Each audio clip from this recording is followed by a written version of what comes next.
pengenalan ini ya.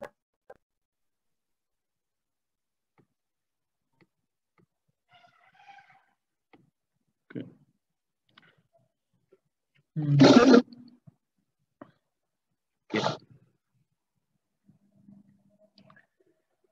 Oke,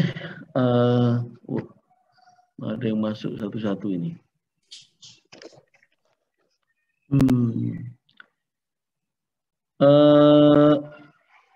Jenis-jenis material yang bisa dipakai ke dalam di dalam aplikasi bejana di industri, seperti saya tampakkan di sini, ini adalah contoh stainless steel yang judulnya adalah most commonly used in chemical process industry.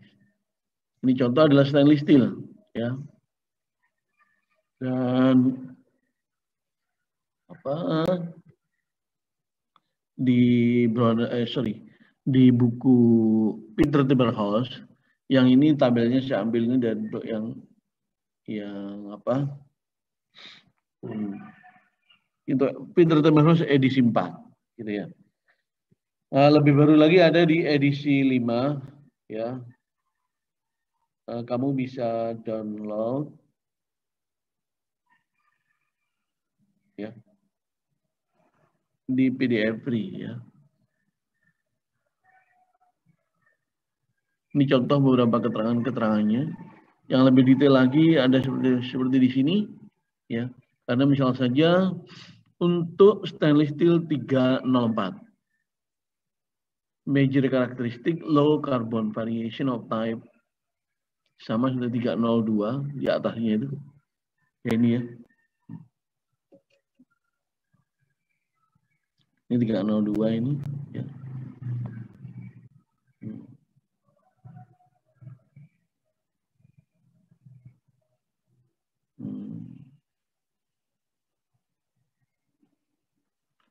Jadi ini 302 misalnya. Ini major karakteristiknya ini. Sebenarnya sama ini gitu ya. Ini sama dengan ini maksudnya. Low carbon variation of type 302 seperti ini juga ya. Ya ini maksudnya ini ya. Aplikasinya misal saja 302 heat exchanger ini juga ini sama. 304 misalnya perforated blow pit screen, heat exchanger tubing, preheater tube dan lain sebagainya.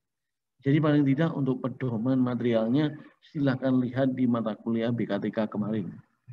Ya, untuk detail nanti biar itu orang mesin yang memikirkannya. Tetapi dari awal penentuannya based on the characteristic, the properties misalnya saja seperti ini ya. Ini ya. Jadi ada di sana misalnya ini gitu ya. Itu adalah harus Anda atau kita yang tahu ini ya. Terus yang common juga ada di pasaran. Ini saya sebut yang common aja ya. Jadi 304 ini adalah common ya. Kemudian lagi adalah 316 ya.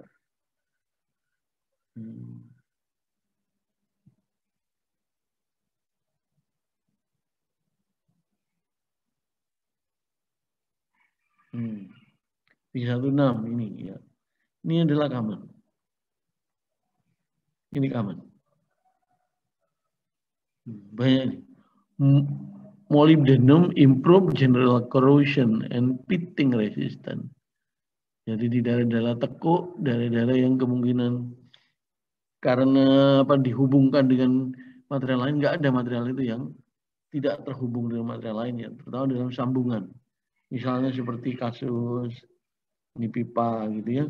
Ketika mau digabung dengan yang lain, maka di sini dipasang plane gitu ya. Ada plane juga. Ada plane. Nah, kemudian di sini ada baut. Bentar dulu. Muatan kok berubah. Ini ada. Kemudian ada baut. Mur baut di sini. Ini mur baut ya, mur baut. Kemudian di tengah-tengahnya ini biasanya dikasih seal. Nah, sini. Tadi dulu. Ini ada seal di sini. Seal di polimer. Dan kalau ini ketika sebelum dipasang, maka sealnya itu adalah berbentuk begini ya.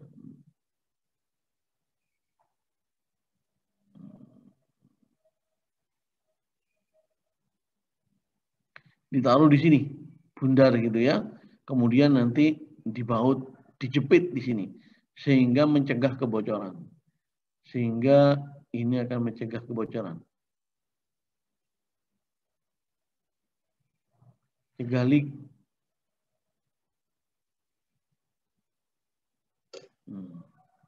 Ini contoh ya, ini contoh material ya.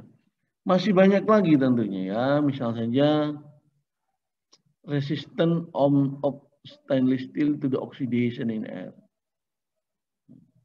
Kalau pada eksposur temperatur tinggi, seperti bagian luar dari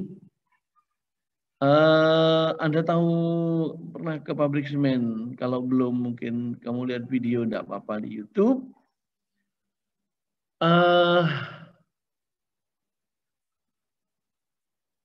Yang panas, yang sifatnya seperti silinder panjang itu, ya, dan itu adalah disitulah tempat terjadinya oksidasi material-material semen untuk menjadi klinker, ya, itu ada disebut rotary kiln.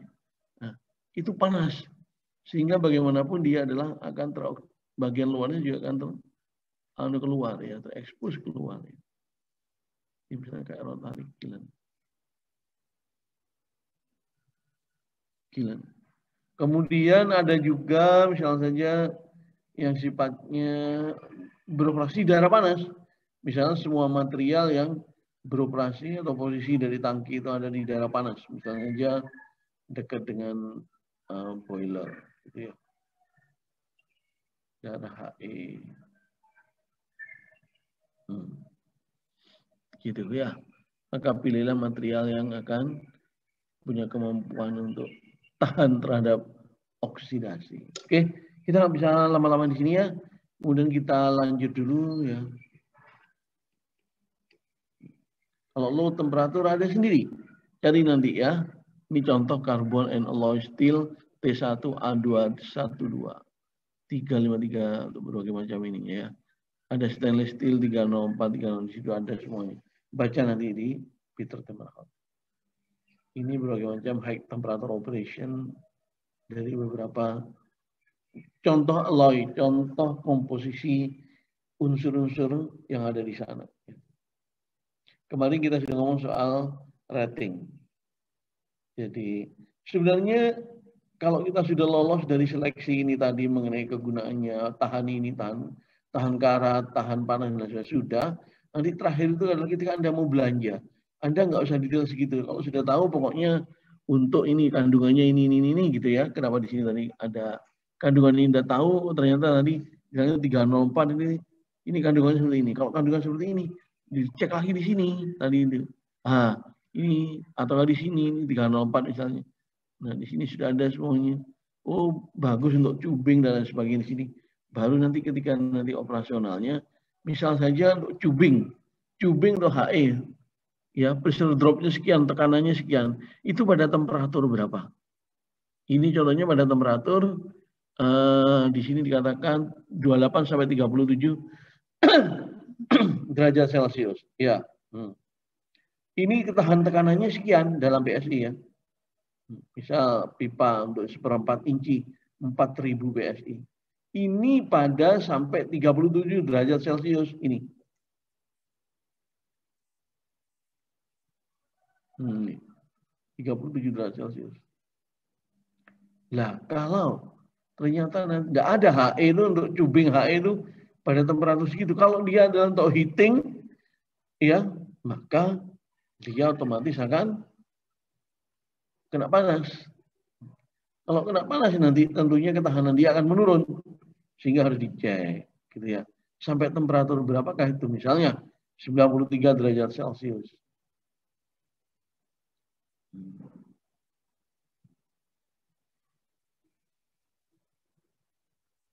93 derajat Celcius ya di sini. Maka kalau tadi itu 304 misalnya di sini adalah 1. Oke, kalau untuk 93 Celsius masih 1 nih cubing untuk ratingnya. 1 berarti 1 kali tekanan tadi itu. 1 kali ini tadi yang kalau 30 misal saja ya 304. Sini. Nah, ini. Kalau 1/4 inci tadi masih sini. Ya masih tetap masih tahan. Tergantung apakah yang dikehendaki 4000 PSI tadi. Bila ternyata temperaturnya naik, misalnya di sini ya.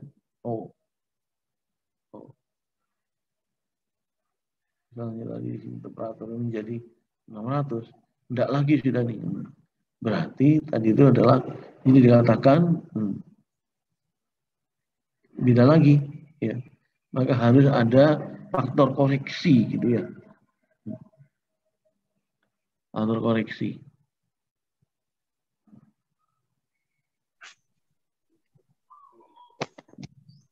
Oke, ada komen dulu? Ada pertanyaan? Artinya tadi itu 4000 dikalikan dengan jadi 4000 kali 0,82. Inilah yang terakhir ya. Berarti tekanannya hanya akan tahan sampai ini, perkalian ini. Oke. Ya, saya mau pertanyaan yang keras ya. Yang 4000 itu kenapa ya kok pakai 4000? Loh, ini adalah data 4000. Ini misal ya, ini misal tadi itu ya. Anda memilih misal saja cubing tipe ini. Tipe ini enggak jelas kelihatannya ini adalah tipe 304 atau 316 ini tadi. Ini saya ambil contoh 316. 304, kalau misalnya 304, jadi ini di atas ini data ini di atas ada keterangan ya. Di data Swagilog ini, Swagilog ini merek ya. Misalnya di atas ini adalah tabel untuk misalnya SS316 ya.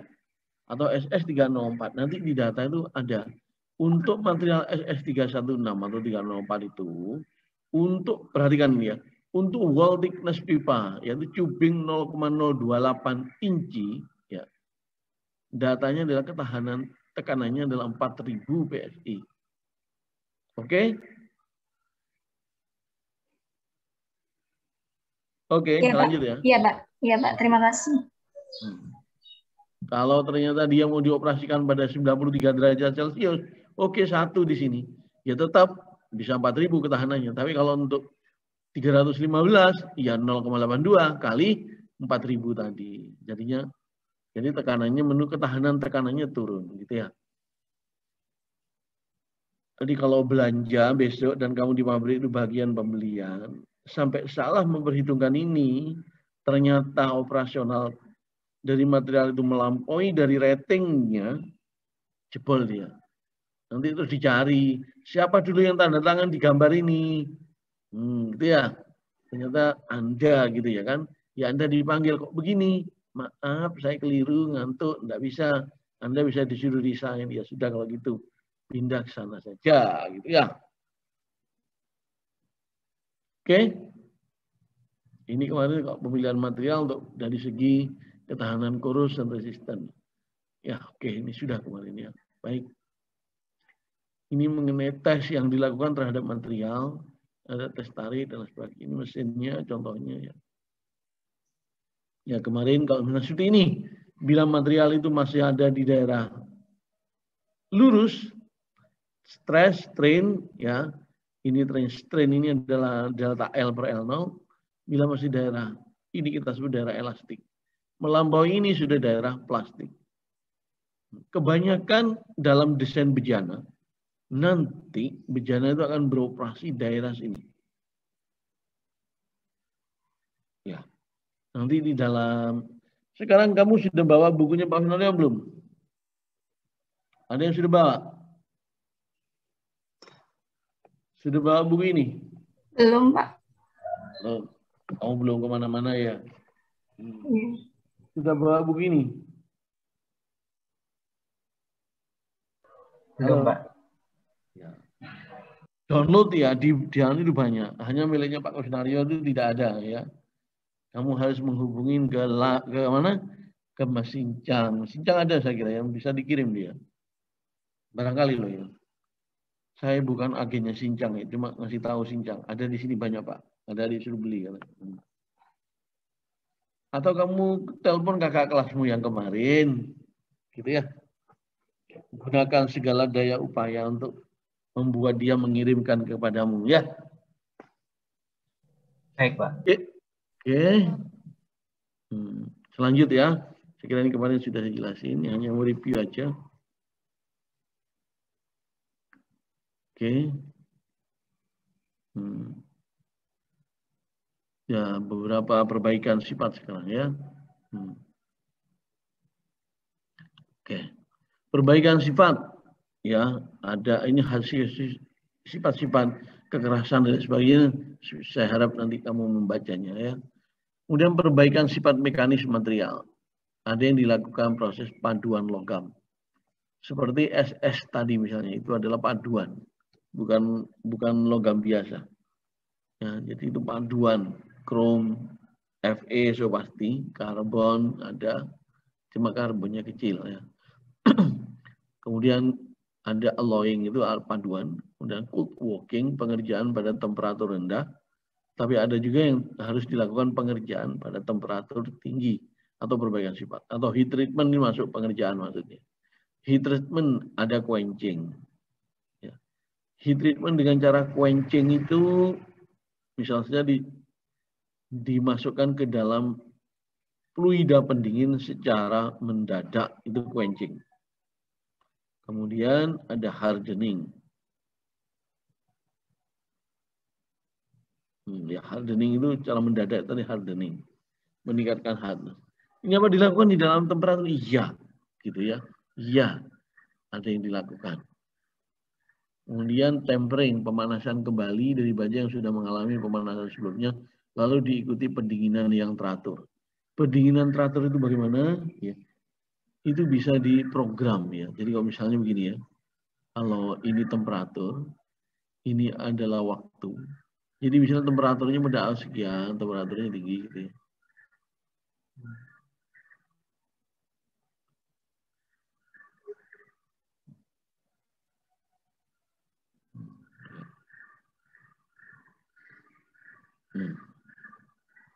Tinggi gitu ya sini. Kemudian dengan berjalan waktu gitu. Lama-lama didinginkan, turun lagi, tahan dulu, didinginkan lagi, terus sehingga menjadi ini adalah misalnya temperatur kamar.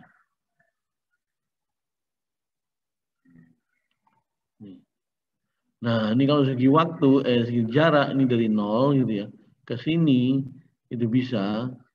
Misalnya kalau tidak pada ruang sama, tapi dalam belt conveyor begitu ya, di belt conveyor maka ini bisa sampai 100 meter. Jadi jalan dalam belt conveyor tadi. Di atas belt conveyor di jalan. Nah ini bisa dari temperatur mulai dia di pijar. Pijar itu misalnya saja untuk logam itu bisa ya antara sampai pijarnya bisa mencapai 1000 derajat Celcius. Atau tidak sampai. Ada datanya tiap logam masing-masing sendiri. Kemudian annealing, pemanasan pada suhu tertentu lalu dipertahankan sampai waktu tertentu, lalu diikuti dengan pendinginan perlahan. Ya, kayak tadi itu ya. Misalnya ini tapi dia dilakukan pemanasan. Saja begini.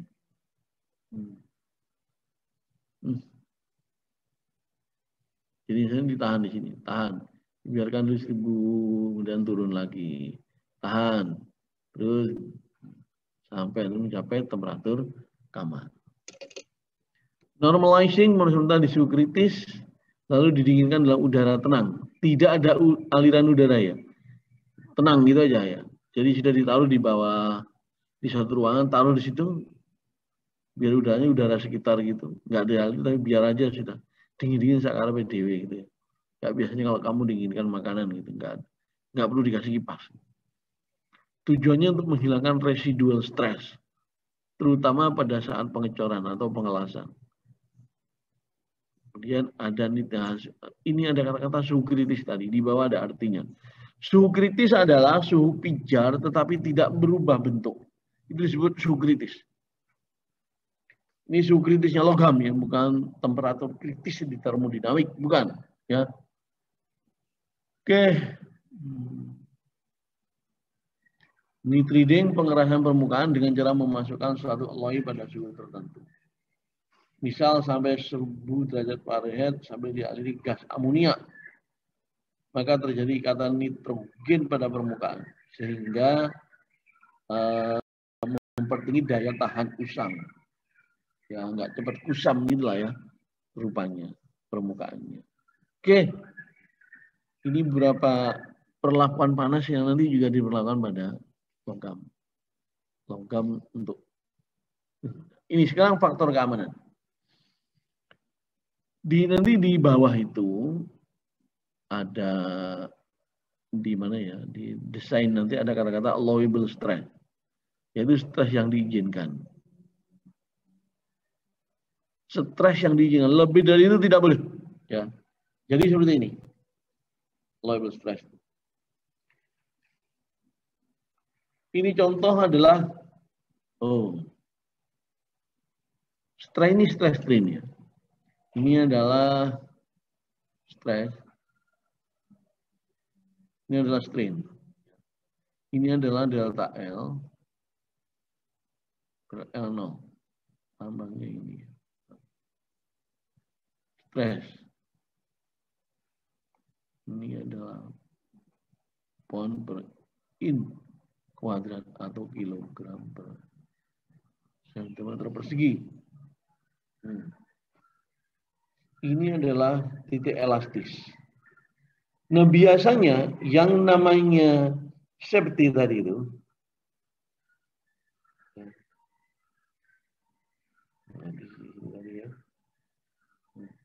safety factor. Safety factor.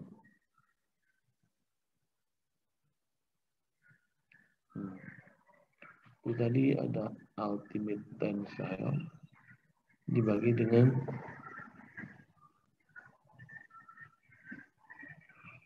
apa tadi? Lupa. Loibel. Ini loibel.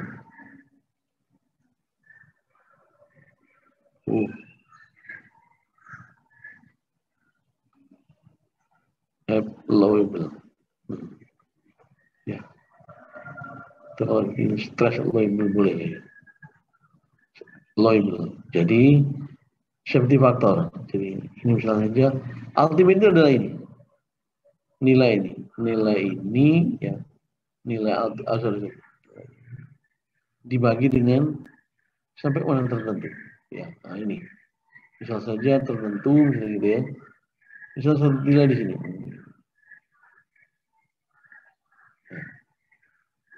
Nilai di sini. Nah, untuk melihat ini kita lihat data aja langsung ya. Kita lihat data. Hasil penelitian yang banyak, ini hasil penelitian ya. Kalau kamu sudah punya Brownline yang, ya, maka bisa langsung kita tunjukkan salah satu grafik atau diagram ada di sana. Dan ini berlaku untuk semua logam, kebanyakan logam ya. Ntar dulu saya carikan nih ya.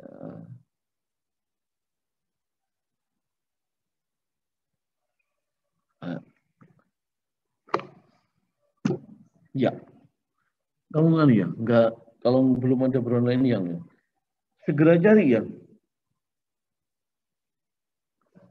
Nah, saya fotonya dulu ini ya. Saya tunjukkan ke dari.